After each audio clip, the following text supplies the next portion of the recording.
Hello, I'm Chef Justin, and this is Exquisite Seafood. Welcome to my show. A little bit about me. I was born and raised in New York City, where I had a huge love of art, and that kind of transitioned into a love of food. I went to a vocational high school out in Jersey, and I learned a lot about food. I thought it'd be an easy A. I mixed a couple omelets, and I ended up loving it. I tell people nowadays that my love of art transferred from canvas to plate.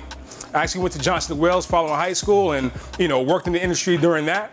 I took a trip out to Hawaii to get my associate's degree, and my mind was completely blown. You'll see today how that has influenced the way I cook moving forward. I've spent about 10 years in fine dining, jumping around Philadelphia, New York City, down in Florida, a few different states, making things happen and kind of sharpening my sword along the way. I made a transition into the R&D kind of corporate world around 2013. Where I learned even more about the intricacies of the industry and different things that I could do to make people smile with my art on the plate. What we're doing today is we are going to be visiting a little bit of that Hawaiian inspiration, with our starting dish being a crispy fried Hawaiian uku, which is a great snapper, done escovitch style. We're gonna be topping that off with a bay scallop poke, right? And it's almost like this marriage between Hawaii and Jamaica or the Caribbean islands. Very interesting. We're gonna be transitioning into our entree, which is a seafood curry that has a little bit of banana, Vietnamese flavors of lemongrass and kaffir lime, and a bunch of seafood, octopus and clams. I cannot wait to show you that. But to finish off, we're gonna finish very light and cool with this beautiful coconut hapia, which is almost like a Hawaiian style of coconut pudding, and top that off with a shaved ice. If you are familiar with gelati, I love Rita's shaved ice. This is something that's definitely for you. So please stay tuned and get ready for some awesome food. Let's go.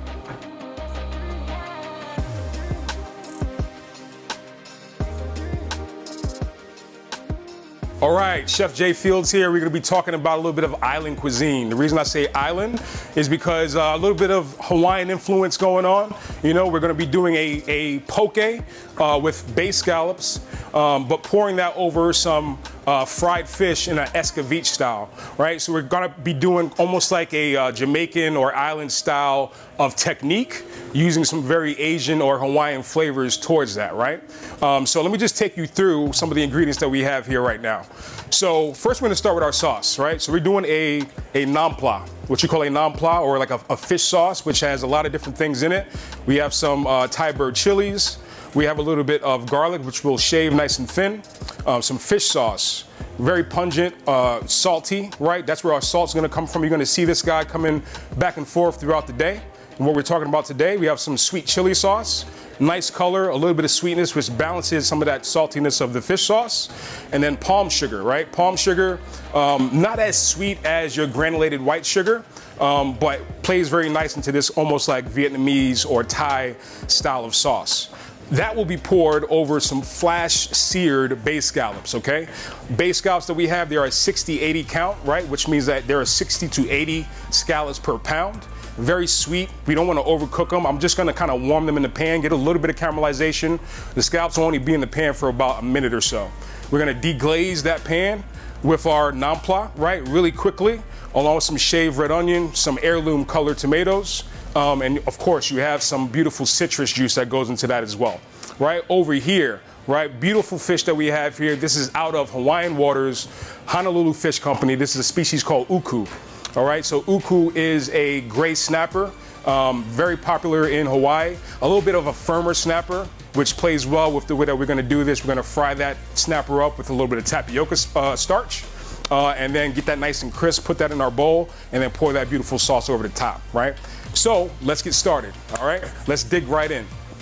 What we're gonna do first, like we said, we're gonna start with our sauce. Let's start here, citrus juice, okay? Citrus juice is gonna go inside. We have here orange and lime, okay? So that acid, right? Talk about the different complexities of your palate. You want a little bit of salt, a little bit of sweetness. The heat is coming from the chilies. The acid is coming from your citrus, right? So you have all these different elements coming together for a really powerfully flavored dish.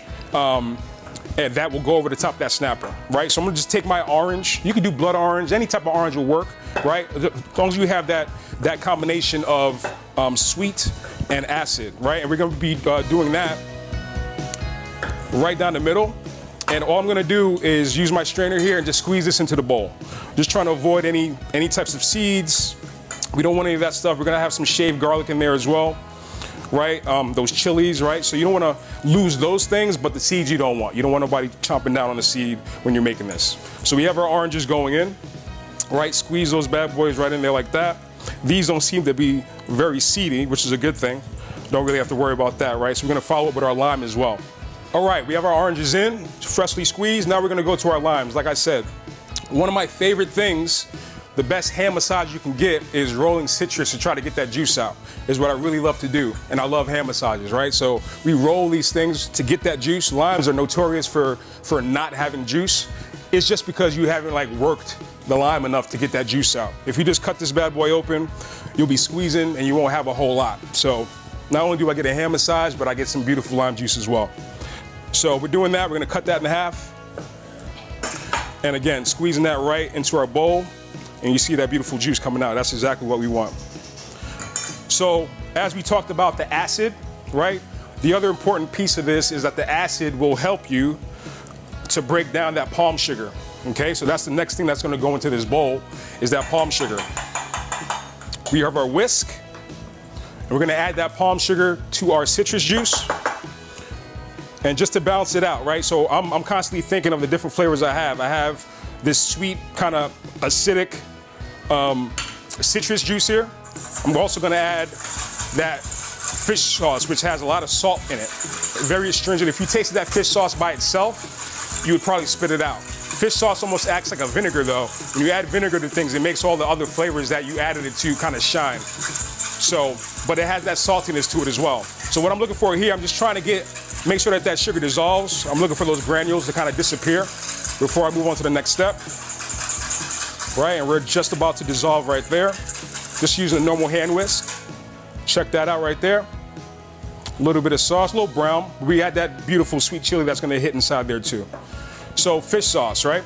Fish sauce, this is the naan pla. Like when you go to Thailand, when you ask for naan pla, you are getting a fish sauce. This is almost just a flavored fish sauce. We are adding different ingredients to style it out and make it as delicious as it could be. So fish sauce goes in. I'm not gonna whisk yet. I'm gonna just go through and add my other sauce. This is sweet chili. Like we said, you got some chili flakes in there, a fair amount of sweetness, not a whole lot of heat though. A little bit in the background. It's more about the color, the sweetness, and showing off that red chili flake. So I'm probably gonna add all of that in there.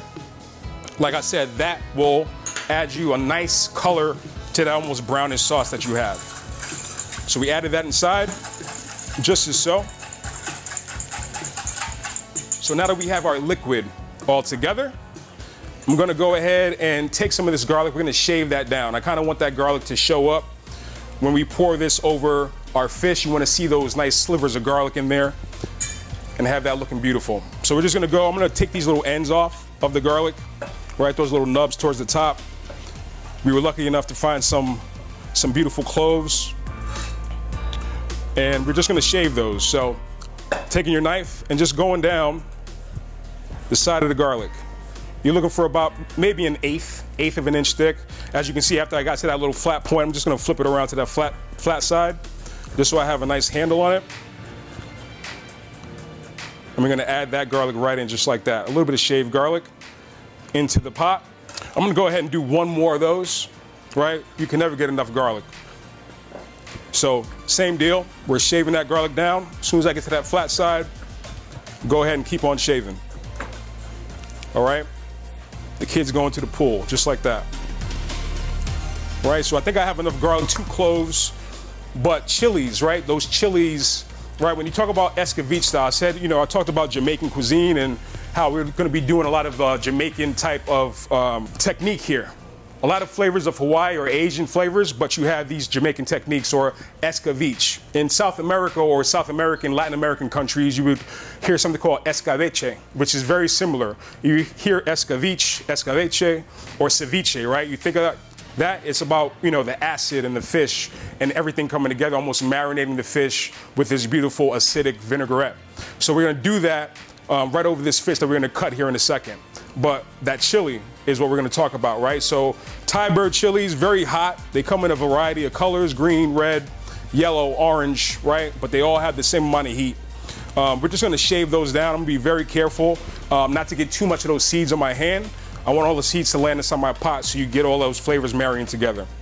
So taking my ends off and just a similar shave like you did with the garlic.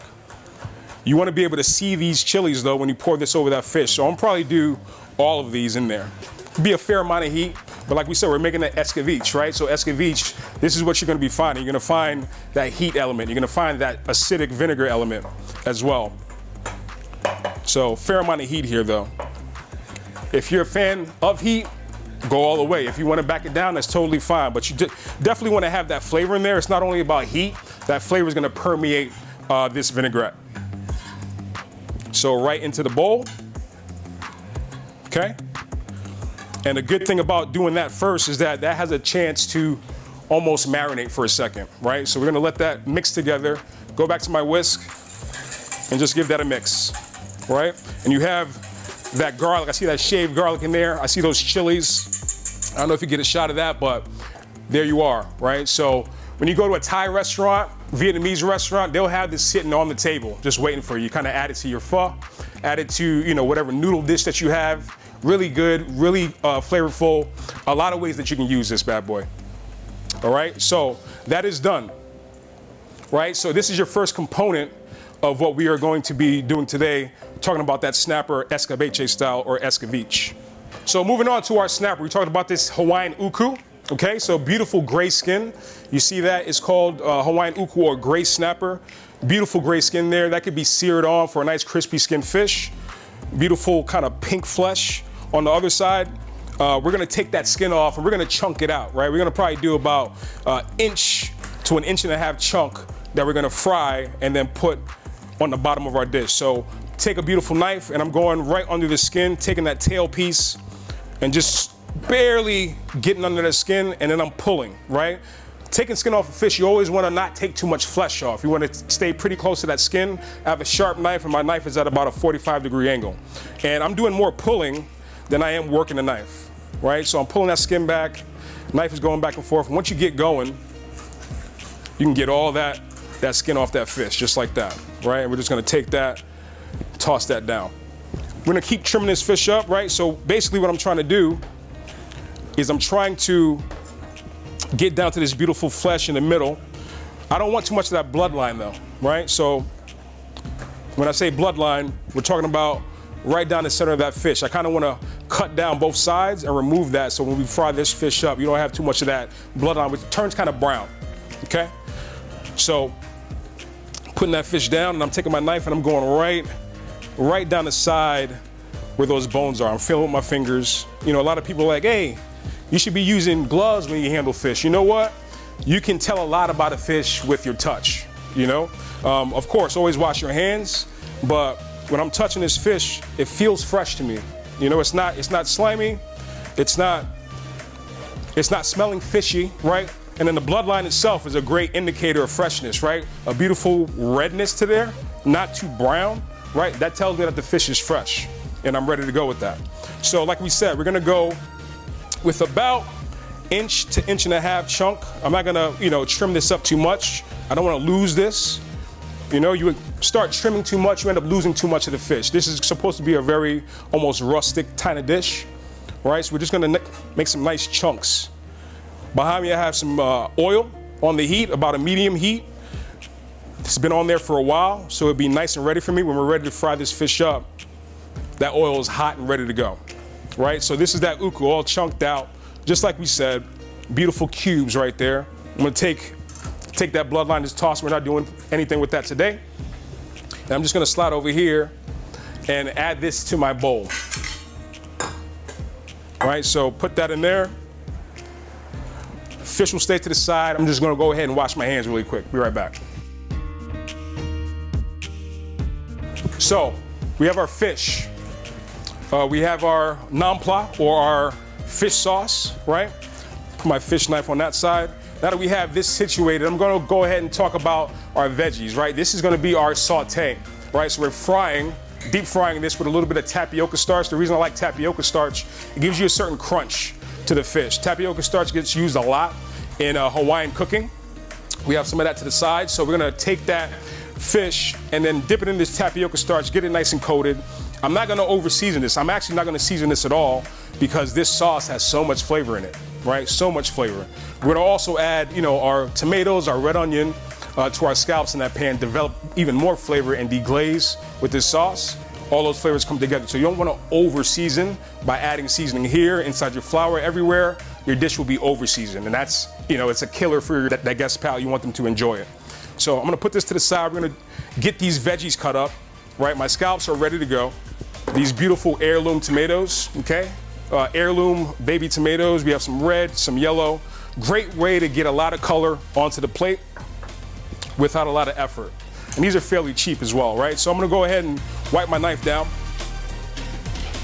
And we're just gonna have these. I don't wanna overcook my tomatoes.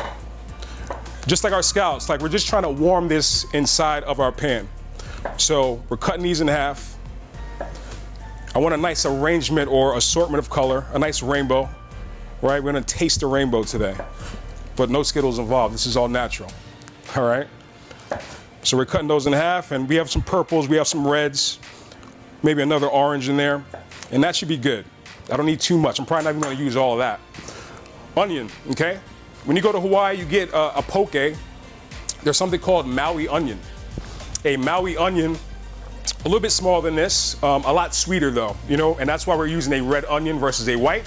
A red onion is gonna be a lot sweeter. In Hawaii, you're gonna have very rustic cut. It's gonna not be a julienne. In the julienne shape as far as like a slice, but it's gonna be a little bit thicker, right? Poke in Hawaii, guys are on the boat, they catch a fish, they're chopping it up on the boat. They're adding a little bit of stuff to it, rough. This is a rustic kind of dish. We're playing it up a little bit. So I'm gonna take this onion, cut that right in half. I'm gonna take that skin off. We are doing a julienne, so I'm gonna take both my ends off. Or a slice rather, like I said, we're not doing that all the way julienne, but get that shape. And I'm just peeling back that first layer along with that skin. And put this to the side, that is good to go. Like we said, julienne, right? So holding our onion flat side down, sharp knife. And I want to go about a 1/4 inch thick. A julienne would probably be about 1/8. You want to probably double that, go about a 1/4 inch. Across the board on that, right? So I like to take these and break them up. Make sure you have these individual petals, right? Because if you put this in the pan, nobody wants like a big old chunk of onion layered up like that. Just break them up and make sure that they're looking good. All right? I'm gonna actually take this bowl, this is my transfer bowl going into the pan, and I'm gonna take about 1/4 cup of those. I'm gonna take all these beautiful tomatoes, and that'll be my set right there. So transfer these to the side. We're all set with our tomatoes over here. Move those back over there. So we have sauce, right? We're gonna deglaze our pan with that. We also have our tomatoes and onion, okay? The first thing in the pan will be our scallops though. We wanna get a nice caramelization, but quickly, I'm not trying to overcook these. I almost want them to be semi-raw and just get a nice caramelization on the outside. The best way to do that is to dry them out a little bit. So what I'm gonna do, I'm gonna go over here to my seafood board, and I just have some seafood towels. These scallops are really, really sweet. I like to pop them when they're raw like this and they're really fresh. But since we're searing them, a great way to get a great sear is to dry them off a little bit. Now these are not, terribly wet, but I just, the drier that they are, the better of a sear you will get inside your pan. And you'll develop that beautiful caramelization off of these sweet scallops. That's about all I need right there. So those are drying. Put that back over the top and let those do their thing. Okay, so let's talk about how we're building this, right? We're frying our snapper, like I said, in our tapioca starch, going in the fryer. That'll be the base of this bowl, right? We have this beautiful bowl right here. And the base of that will be our snapper. The reason I chose this bowl because it had those sides and all that juice can kind of sit in this little divot and soak up everything. The fish will sit there and be nice and beautiful, right? So I'll put that there. We're gonna put our snapper into our flour, okay? Let me turn around here, grab a spoon. We're just gonna toss that around a bit. Like I said, I don't wanna over season this dish, right? So I'm just taking that tapioca starch and coating our snapper as such. Tapioca starch gives you a very crispy texture. I think that the closest thing I could compare it to is cornstarch probably, but this will give you even better texture than cornstarch will for a dish like this. Okay, so I have that situated like that, and then we're gonna go to the fryer. So we have our oil now nice and hot. We also have a pan warmed up for our scallops. We have our scallops over here, our onions and tomato, and then we also have our nampla like we talked about. So I'm gonna go ahead and drop this snapper in just piece by piece. Probably gonna be cooking this for about 2 to 3 minutes, chunks like these. So make sure your oil is nice and hot. That's what you wanna see when you're dropping that fish in there. This tapioca starch will give me a nice light coating. I'm not looking for something too thick, too heavy. You know, this is a beautiful Hawaiian fish that we have here. I'm not trying to overdo it here. I want the flavors of the fish to shine through. That's what we're looking for. So dropping those in, that's a beautiful rolling boil on that fry. What I like to see. All right. So I'm gonna do that. I'm just give that a little bit of a wiggle. Make sure nothing's sticking on the bottom. All right. Always wipe ourselves down. Nobody wants to be a messy cook. That's not a good look. You don't want that. On to our base scallops. Again, we talked about just a very quick flash in the pan. You don't want too much action going on. I don't want to overcook my scallops. So you're gonna see me put the scallops in. I'm at about a medium heat. I'm gonna oil this pan really quickly. Scallops will go in, quick shuffle, adding my tomatoes and onion, and then I'm taking that off the heat and then adding this sauce. What you don't want to happen is for this sauce to kind of reduce on you and start, coming down in that pan. We already talked about the acid, the salt, all these different elements, the chilies, the garlic. Once you reduce, all those flavors concentrate, and this is already a super flavorful sauce. So just caution on that piece of it. So just a little bit of veggie oil in this pan. Like we said, we're on a medium heat. Make sure that pan is nice and coated, just like that. Right? You see it start to lightly smoke there. And I am going to add my scallops to that pan.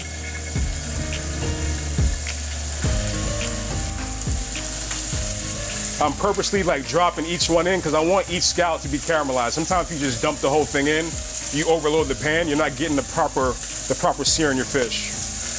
Right? So I'm actually gonna up my heat a little bit. Come back over here to our snapper. Give that a little bit of a shake. As you can see, we're already developing some nice color there. They're almost where we want them to be. So, scallops are right there. I'm gonna give those another shake. Like we said, light caramelization. Right, already browning there. And that's what you wanna see. Right, onions and tomato. Right over that. That's beautiful. You said we're gonna taste the rainbow today. Look at that rainbow, that's beautiful. Nothing wrong with that at all. I'm actually gonna give that a couple little shuffles right there. It's a little shallow pan, so I'm not trying to go too far with it. Not trying to show up for nobody. We're just cooking, we're just having fun, right? With some beautiful ingredients. So, again, I don't want my onions to be mucked up like that. I am using my hand. I have a little bit of a tolerance for the heat. And I'm turning my heat off. That's all I want, right? We said a warm scallop poke, right? So you still want that poke element to it. Poke is gonna have raw veggies typically, right? Off the heat, and I'm adding my sauce. All those flavors now marry together. My heat is off, and we're just waiting. We're just waiting for that at this point. Go ahead and throw the rest of that in. We might not use it all on top of the fish. We don't wanna overpower the fish like we said. But just the aromas I get off of that are amazing already. So my snapper, back to my snapper. Look how the color is developing on that. Right, a nice crispy coat. It's almost like tempura, if you will. On the outside, very light, but very crunchy and crispy. One indicator that tells me that this is getting close to being done is that it's not giving out as much moisture. It's not boiling like it was before, right? When I had that fresh fish in there, super moist. I see the boil is starting to die off, so I know I'm pretty much there. I'm about to take that out in a second, give it another few, but we're looking really good. All right, look at that. We're gonna take that out. We're just gonna drain that excess oil to the side.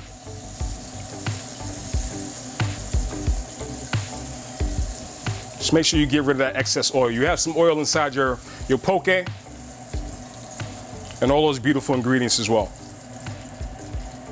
All right. So the cooking portion of this dish is done. Let's move on to plating. All right, so we have our base scallop poke just sitting here. All those flavors are kind of marrying together. We've taken our snapper, or some of our snapper, and plated it right in the bottom. Like I said, this plate had a beautiful little nook for the snapper to kind of sit in. And once I pour all this over, all that sauce will kind of sit in the bottom and the snapper will soak it all up. But let's talk about some of the garnishes, right? So I'm gonna put this warm base scallop poke over the top of the snapper, but I'm gonna top it off with some fresh elements, right? I'm gonna do some supremes of citrus, which are, when you say supremes, no rind, no skin. It is solely the little segments of citrus that are inside of both the lime and the orange. We're gonna start there, all right? So take my knife, similarly to what we did earlier, to get the juice down both sides. And then I'm just gonna slowly peel this orange. I'm trying to get these beautiful segments, and I'm trying not to get too much of that pith or that rind on there. All right, the rind is bitter, and you don't want that. We have bitter flavors in this dish already, right? So we're just trying to get some nice segments to put over the top, and we're gonna marry that with some fresh herbs as well, right? So the nice fresh finish. You know, a lot of the cooking that I do, I like to finish it off with a fresh element, and then as you kind of eat it, you can mix it in and it brightens things up. So let's go to our lime. I didn't massage my lime because I'm not going for the juice, right? We massaged our citrus earlier because we were trying to squeeze that juice out. I'm trying to keep all my juice inside these segments so they're nice and plump and beautiful. Right, so now I have that peeled, or both those, the lime and the orange peeled. I'm gonna go back with my paring knife, and I am going to almost segment out some of these sections, right? And they're just gonna drop right into our bowl.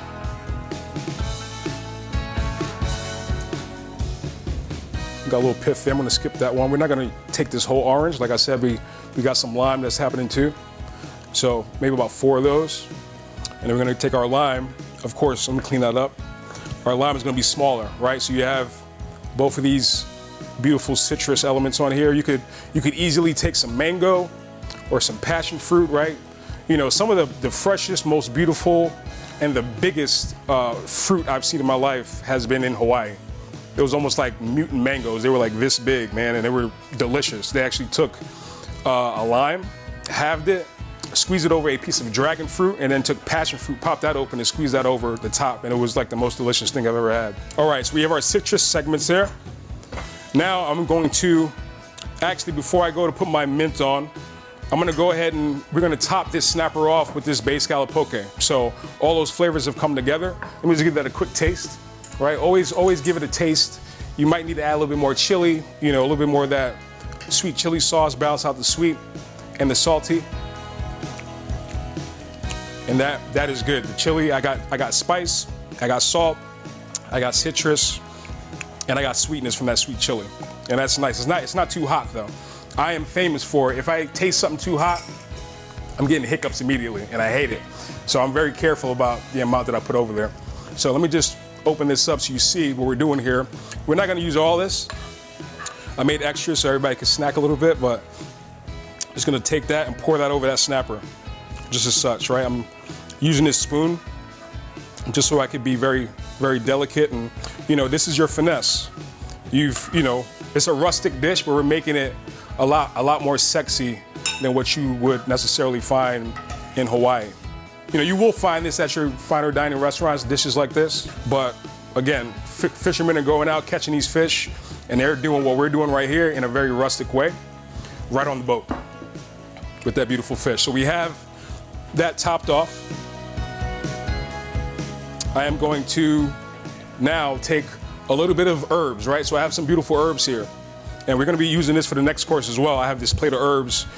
These are garlic chives, okay? A little bit more of a garlic flavor than your typical chive, very flat as well. You see this in a lot of Asian cooking. You can put it into salads, you can eat it raw, add it over the top of things, cook it down into stews. Gives you a nice, almost onion garlicky flavor. We have some basil, some cilantro, some mint, even some parsley, and then some thyme, which is gonna be going into our next course. But what I'm gonna use for this is some cilantro, some mint, and some basil. Typically, I would use Thai basil. Thai basil can be tough to find, so I'm just using regular basil. It still works, right? I like to use like a trinity of herbs when I'm cooking this style, and I like to use, you know, Thai basil, mint, and cilantro, and that's typically what you find in very Vietnamese type dishes. You know, it adds that brightness to the teal. And I'm just gonna rip this. I'm not even gonna chop this. I want it to be, this is almost like the rustic element. So we're ripping a little bit of that basil right over the top. Also, some cilantro, right? So just taking some leaves, plucking those over. This is our fresh finish. And I almost want that residual heat from the dish to kind of wallow up, and then you're making those herbs kind of open up a little bit. All right, so here comes my mint. If you can imagine the flavor of mint, very, very bright. It's interesting what mint does to savory dishes versus like a dessert or something like that. You will see me use the mint in dessert later on, but that is your dish, right? So that is your escabeche or escabeche style Hawaiian uku, or great snapper, topped with a bay scallop poke. Beautiful. All right, and let's not forget our citrus. The final element right over the top gives you that fresh pop. Once you're eating it all, you get a little spoonful of that citrus along with that warm bay scallop poke, that crispy snapper. It just brings everything together. All those elements come together on the palate. Really good dish.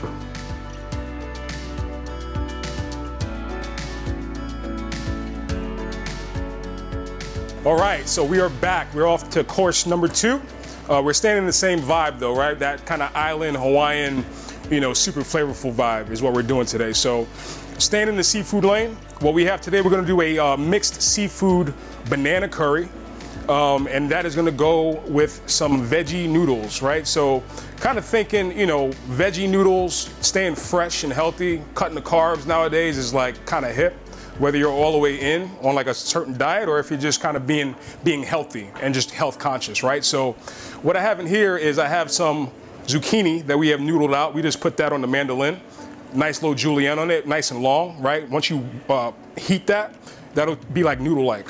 We also have some baby bok choy that we've taken and julienne as well, and then kale, right? So of course kale has a little bit of a bite to it. It takes a little bit more to wilt that down.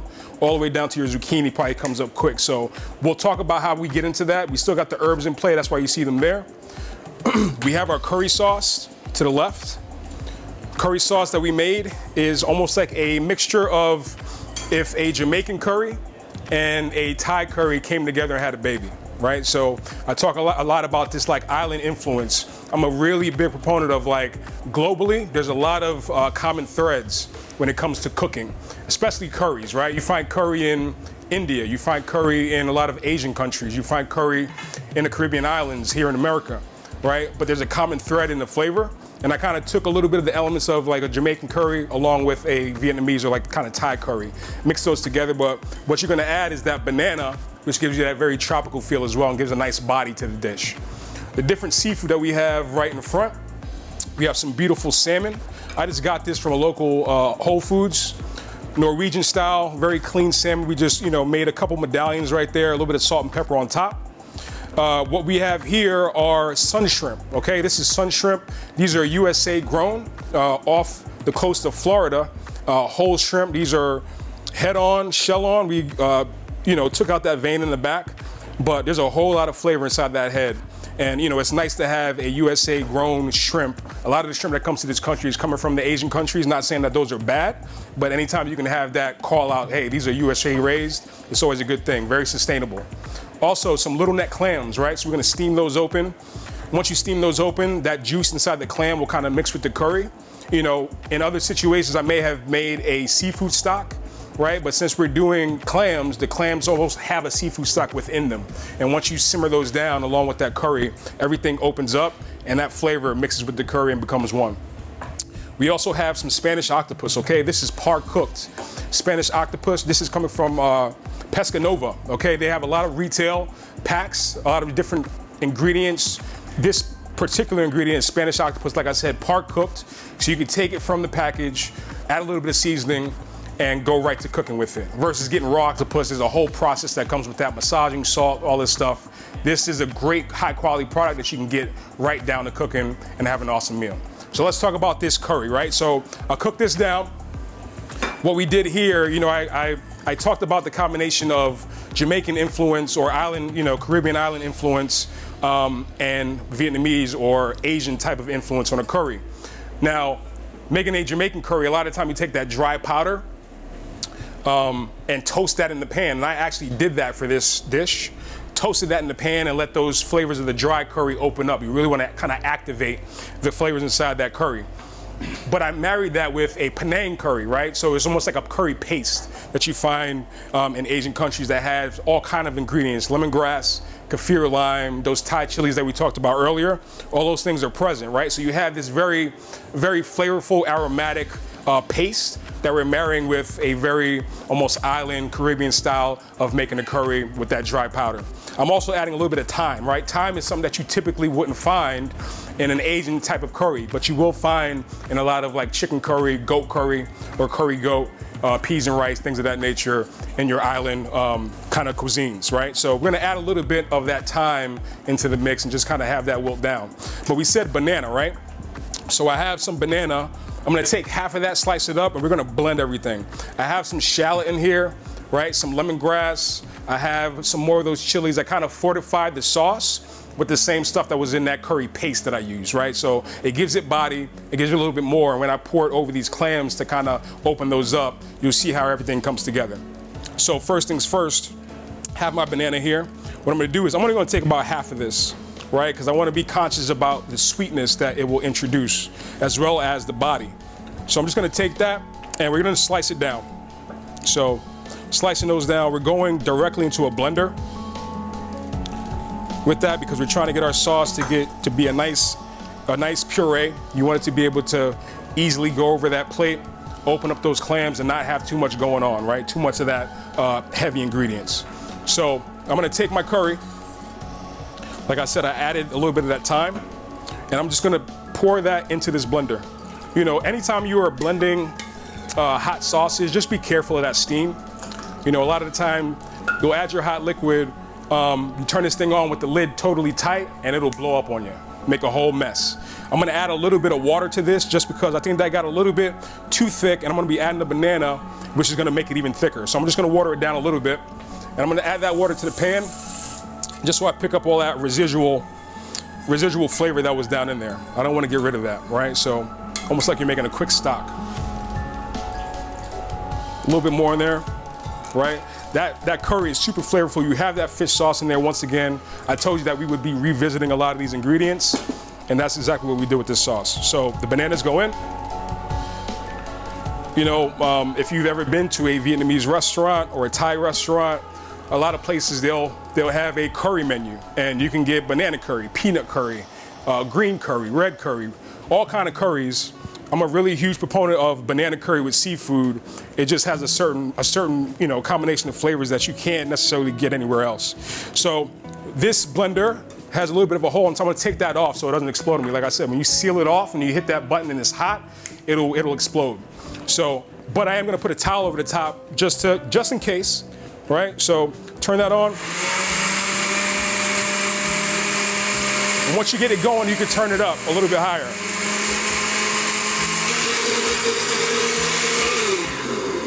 All right, that's about all you need. Let me just give that a quick taste, just to make sure we're on point. Like I said, I didn't want it to be too sweet. There's some things that I could do to adjust that out to make it just right, but that viscosity, like all my ingredients are pureed now. And like I said, you got lemongrass in there, you have kaffir lime, you have shallots. As I puree it, all those flavors open up because we're chopping them smaller and smaller. You're actually getting all the oils of those ingredients to permeate the sauce. Yeah, that's good. That's really good. That's really good. I'm gonna stop there. Okay, so this is a sauce that, number one, we will use to help steam open our clams, right? And then once that pan is good and those clams have opened up, we're gonna take that residual liquid and then warm our noodles in that and then get to plating after our seafood is nicely grilled. All right, so let's move over to the grill range and get this seafood going. All right, so we are now ready to cook our seafood. I have my shrimp, my octopus, my clams, my salmon, and I have my curry sauce we place right back into our pot, right? So we're gonna go right into this pan. Salmon's gonna go here, and our shrimp and octopus are gonna be grilled right here, right? So since we are starting with the clams and we wanna get those nice and open, I'm gonna go ahead and just start those off, a little bit of oil. All right, so we're going into the pan with our little neck clams, about 6 to 8 of them, based on the size of our bowl. 6, let's go with 8, magic number, right? So I'm gonna let those rock for a second before I add my curry sauce into that pan. We're also gonna add a little bit of oil just so things don't reduce too much. We talked about that before. All right, so on this side, light oil, and we're getting a nice little sear onto these 2 medallions of salmon. We got a lot of different things going on here. I wanted to show you guys, grilling, searing, kind of steaming, if you will, and you'll see that stuff happen. So, nice hot pan, and I'm trying to get a beautiful sear on these medallions. I don't want too much salmon, small amount, because we have a lot of assortment here. On my grill, right, so like I said, I have in this pan on my octopus a little bit of cilantro. We have some fish sauce again, fresh lime juice, a little bit of palm sugar, which will aid in that caramelization, and I put a little bit of oil just to prevent it from sticking. All right, so we're gonna toss those together, but the difference between this and our shrimp, these are part cooked, our shrimp are raw. But you know what? Being that shrimp cooks so fast, it'll probably come together at the same time. So I'm just gonna put those towards the back. Right, I'm kind of watching where my hot spot is on this grill. Beautiful sizzle, so I know I'm nice and hot. Again, those nice head-on, shell-on shrimp, beautiful flavor, locally grown here in the US. And put those towards the front. I don't want those to overcook too much. And like we said, shell-on, right? So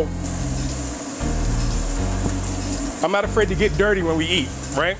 This is one of those things I'm digging into this thing, right? I'm peeling those shrimp, I'm sucking that juice inside the head, tons of flavor there. And I have my octopus, a little bit more meaty, your salmon, a little flaky, right? So you got a whole lot of things going on here. But we're multitasking, right? I've got my eye on everything. I'm gonna go ahead and add my curry sauce to this pot. I'm gonna go a little bit heavier than I typically would because we're gonna be using this to get our noodles going as well. So, curry goes in that pot, beautiful sizzle. 3 beautiful ladles of that. And then I'm gonna add a little bit of water just to assist in the simmer and cooking of those mussels. Clams, I keep saying mussels for some reason. I had mussels last night, forgive me. All right, so I'm gonna pop that heat up just a little bit. And then I am looking at my octopus and my shrimp. I'm gonna need a spatula. Look at that color. Look at that color in that shrimp. That is beautiful. Shrimp, shrimp is the type of thing that it has its own internal timer, right? As soon as it starts turning color, you're halfway there, right? So I got my plates here. Put a couple of those up top. This is where I'm gonna land. Don't forget to flip your salmon. As you can see where it's cooked and where it's still raw. That's telling me it's time to flip. It should release from the pan very nicely. There you go. Right? Beautiful caramelization. I'm gonna actually turn that down because that's almost there. I'm gonna turn that heat down just slightly. Use that same spat. Get this octopus to come off of that grate a little bit. We're looking for that caramelization, but we're not looking for burn, Definitely want to get some nice color. You want to see those grill marks, right? This shrimp is probably good to go. Beautiful color. You see it's cooked all the way through, but not overcooked. That's what you want. I'm taking those off. We're landing up top. Watch those heads. I see there's a little bit of opaqueness there. Just flip those over. Bring those towards the front. Those two need a little bit more time. All right, so being very careful. The outside of that octopus, you get that caramelization and can be a little tacky on the grill. So just watch it. I'm gonna take those little smaller pieces of the tentacle and put those down towards the front so they don't burn out. That thicker piece, let that keep cooking towards the back. All right, let's check on our clams. Not simmering as hot as we want to. So what I'm gonna do is, I notice that this burner over here is like screaming hot. So we're gonna switch burners for our clams to get those nice and steamed open. Sometimes it takes a good 3-4 minutes, especially for a little neck clam, very hard shell. Our salmon is done. Don't want to overcook that either. I'm gonna put that there. Take that off the heat. And just keep on watching this stuff, man.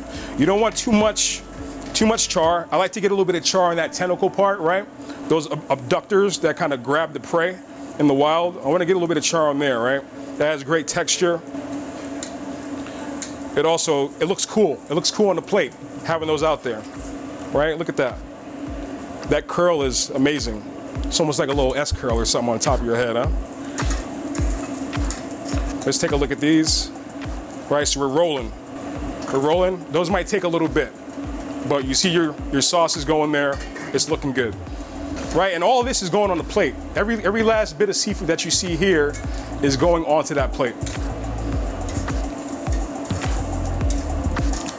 That looks really good.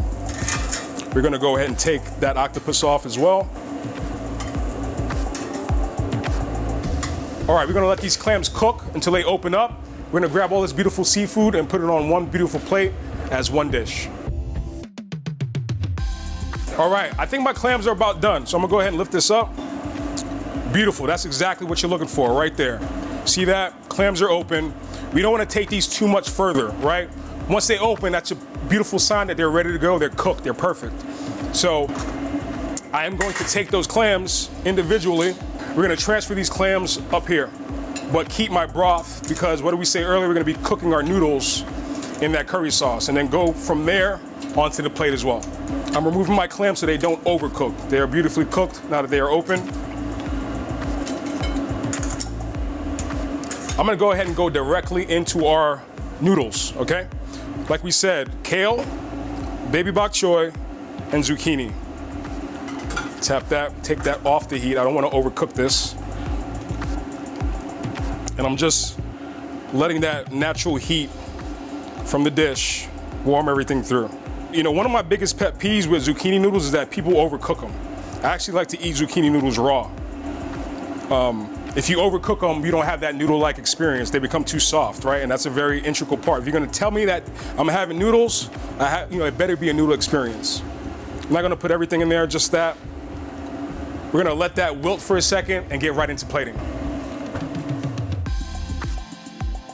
All right, so now we're ready to plate. We've got our grilled octopus, our grilled shrimp, our steamed clams, and then our pan-seared fish with our veggies lightly wilting right here. So I'm just gonna go ahead and give that a toss, man. You know, that's all you're looking for. I almost want this to stay raw. I just want that light wilt because like I said, if this overcooks, you don't get that noodle-like experience. So that beautiful kale and bok choy, right? I'm gonna plate that just like I would like some pasta or something. Give it a little twist. Got some beautiful texture going on here, right? And some nice height. You want to try to build up some height. I didn't season the veggies like, you know, a lot of this cooking, you make some really, really flavorful sauces and you just let that sink throughout the dish. You don't need to overly season all the components of the dish, right? So, beautiful. I'm gonna add my clams back, right? Just to get them a little moisture, a little bit wet. There's nothing better than taking a clam and kind of scooping up some of that juice and making everything work together. So going along the outside with those clams, right? Just along the outside of our plate. Forgot to mention that we have some beautiful banana leaf here, right? Just lining the plate. If you're gonna do it, you know, be authentic, man. Go all the way, go all out. And we're really trying to do this here, you know, a little bit of a twist. Like we said, we're kind of marrying some Asian flavors with some island techniques, but there's no lack of delicious going on here. All right, so I have my fish, salmon, a lot of different flavors going on here. I'm gonna lean those up, right? That's why we created that height. So you get that beautiful, you know, lean up there. I really like these guys, you know, like I get real particular. Which one looks better? I like that little curly Q right there, right? So that's our garnish piece. I'm gonna put that whole, like right up top. The other one, I'm gonna slice it out. So you get two different experiences when you're eating this thing. You get the pieces that are kind of mixed into your curry down low with your clams. And then you have a whole piece that you can take and take a knife to it, you know, and really feel like you're having a nice full meal. The curly Q, you can't forget that. I'm still gonna present that up top as well. And let's not forget the shrimp, okay? So our shrimp, let's get dirty, you know? Let's make this thing shine. Look at that thing coming together. Who wouldn't be excited to see this coming out to them? I'm excited right now. Give me a spoon. I got all these guys looking at me. It's like, what's going on? In a second, you guys can eat, I promise. All right, so the sauce, leftover sauce, like we said, all the clams opened up, and you now have that clam juice that has introduced itself to the sauce. So imagine the sweetness of banana, the indulgence of that coconut milk in there, that curry sauce. You got a little bit of that residual kale in there, that's fine. I mean, it's all good. It's all flavorful, going right around, right? And I might just put a little bit over the top just to sell it, but we don't want too much. And of course, we always talk about the fresh element, how we're gonna end this thing, right? So banana leaf on the plate, we have those garlic chives, right? Let's build that height, go high, you know? Garlic chive gives you a nice freshness, right? A little bit of mint in there. Mint is never bad. And then we're gonna just take that cilantro and just go over everything. Right, so you have a lot of layers of flavor. When you dig into this thing, all those flavors come together. You move everything out the way so you can see this beautiful plate. Wipe us down here, stay clean, people. All right, and this is your finished island curry. Octopus, some beautiful sun shrimp out of Florida, octopus out of Spain. You got some little neck clams there, right? Texture, flavor. You just cannot go wrong with this dish. Enjoy. All right, so you've seen us play with a lot of different spices, chilies, savory herbs, a lot of different things. We're gonna end with a nice, cool, and sweet dessert.